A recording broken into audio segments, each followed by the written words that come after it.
আমার আব্বা গ্রন্থের প্রকাশনা অনুষ্ঠান অনুষ্ঠিত হয় জাতীয় প্রেস ক্লাবে। বাংলা সাহিত্যের খতিয়ান, ইতিহাস গবেষক, বরেণ্য লেখক ও ইসলামিক চিন্তাবিদ মরহুম তরফরত্ন সৈয়দ আবদুল্লাহর জীবনের উপর রচিত গ্রন্থ আমার আব্বা এর প্রকাশনা অনুষ্ঠান আজ জুন ২০২৬ শনিবার জাতীয় প্রেস ক্লাবে অনুষ্ঠিত হয়। ছোট ছিলাম তখন মাগরিবের নামাজের আগে কিন্তু বাড়িতে যেতে হতো, কিন্তু বর্তমান সমাজে দেখেন মাগরিবের কি এশার নামাজ কি 10টা 11টা পর্যন্ত সেই সন্তান পড়ার টেবিলে যায়। তাইলে তার কাছ থেকে আমি কি নৈতিক শিক্ষা আশা করি? সেই বিষয়টা আমার মনে হয় এখানে যে আমরা অভিভাবক আছি, আমরা অভিভাবকরাও সেই সন্তানের প্রতি দায়িত্ব পালনে আমরা সচেষ্ট হব। বইটিতে মরহুম তরফরত্ন সৈয়দ আবদুল্লাহর জীবন, সাহিত্যকর্ম ও ইসলামিক চিন্তাধারা মূল্যবান দিকসমূহ তুলে ধরা হয়েছে। অনুষ্ঠানটি আয়োজিত হয় তরফরত্ন ফাউন্ডেশনের পক্ষ থেকে। অনুষ্ঠানে সভাপতিত্ব করেন ফাউন্ডেশনের সভাপতি অধ্যক্ষ ফারুক আব্দুল চৌধুরী এবং সঞ্চালনা করেন নাট্যকার কবি জালাল রুমি।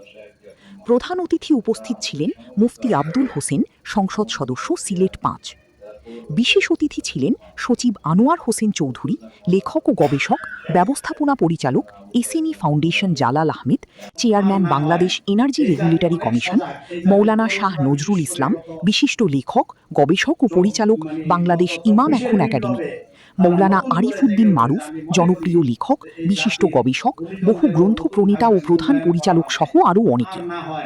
এই জাতি অনেক সজাগ, এই জাতির তরুণরা বিশেষ করে গত ২৪-এর বিপ্লবে তারা নতুন করে জেগে উঠেছে। আমি মনে করি যে এই জাতির গুণীজনদেরও নতুন ভাবে মূল্যায়ন করা হবে। সন্তান হিসাবে তার করণীয় কি, এই মেসেজটুকু আমরা সারা দেশকে দিতে চাই। এবং বাংলাদেশ সাহিত্যে এটা একটা বিরল ঘটনা যে সন্তান তার বাবাকে ধারণ করেছে এবং বাবাকে নিয়ে ৫৬০ পৃষ্ঠার একটি গ্রন্থ লিখেছে, যেন আমাদের আগামী প্রজন্ম তাদের বাবাদেরকে নিয়ে কাজ করতে পারে, বাবাদেরকে ধারণ করতে পারে, লালন করতে পারে, বাবার খেদমত করতে পারে এবং বাবার প্রতি যত্নশীল হতে পারে।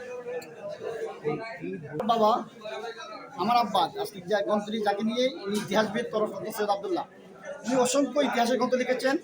এখানে মূল একটা মেসেজ, উনি সামান্য স্কুল শিক্ষক ছিলেন, স্কুল শিক্ষক থেকে উনি জাতীয় ইতিহাসবিদ হয়ে গেছেন এবং ওনার সবচেয়ে বড় বিষয় ছিল যে ওনার পেনশনের টাকা, স্কুল শিক্ষকের পেনশনের সমস্ত টাকা দিয়ে উনি বই প্রকাশ করেছেন, জাতির মন চর্চায় উনি কাজ করেছেন। নিজের সম্পদ, নিজের বাড়ি গাড়ি কিছু করেন নাই, তার সারা জীবন উনি ব্যয় করেছেন সাহিত্যের পাশনে এবং জাতির মনন এবং সৃজনশীলতার পাশনে। তো বইতে আমরা এই বিষয়টাকে ফুটিয়ে তুলেছি, একজন মানুষ গ্রামে থেকে কীভাবে জাতির জন্য কাজ করতে পারে, জাতির চর্চার জন্য কাজ করতে পারে, এই বিষয়টাকে আমরা সামনে ফুটিয়ে নিয়ে আসি। আমার বাবার একমাত্র সন্তান, এই সন্তানের প্রতি তার বাবার অনেক দায়িত্ব থাকে। একজন সন্তান অনেক দায়িত্ব বাবার প্রতি থাকে। আজকে এই অবক্ষয়ের সময় সন্তানদের অবহেলা করতে দেখা যায়, যে উচ্চশিক্ষিত হওয়ার পরেও বাবাকে যত্ন করেন না, বাবার প্রতি খোঁজ নেন না। আমরা একটা মেসেজ দিতে চাই যে আগামী বাংলাদেশের যে প্রজন্ম আসবে তারা যেন বাবার প্রতি যত্নশীল হন, বাবার প্রতি দায়িত্ববোধ পালন করেন, বাবাকে ধারণ করতে পারেন, পালন করতে পারেন এবং বাবাকে নিয়ে প্রয়োজনীয় বই লিখতে পারেন। আচ্ছা, সর্বশেষে উনি মানুষ ছিলেন, উনি স্কুল শিক্ষক ছিলেন কিন্তু উনি পণ্ডিত ব্যক্তিত্ব ছিলেন। উনি 5 বছর ক্যান্সারে আক্রান্ত ছিলেন। আমি ঢাকায় 5 বছর ওনাকে চিকিৎসা করিয়েছি। ওই 5 বছর ওনাকে 5টা বছর ওনার পাশে আমি তার জায়গায় কাটিয়েছি। এই সময়টুকু উনি যে কথাগুলো বলতেন আমি টুকটাক এগুলো লিখে রাখতাম।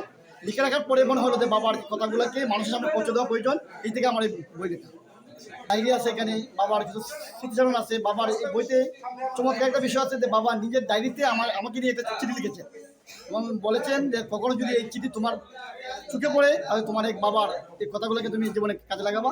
বাবার মৃত্যুর পরে আমি চিঠিটা পাই এবং আমাদের বইতে সংযোগ করি। তো বাবার জীবদ্দশায় চিঠির খবর আমি জানতাম না। আমরা বাবার মৃত্যুর পরে বাবার ডায়েরি পড়াতে কাগজপত্র খুঁজছিলাম।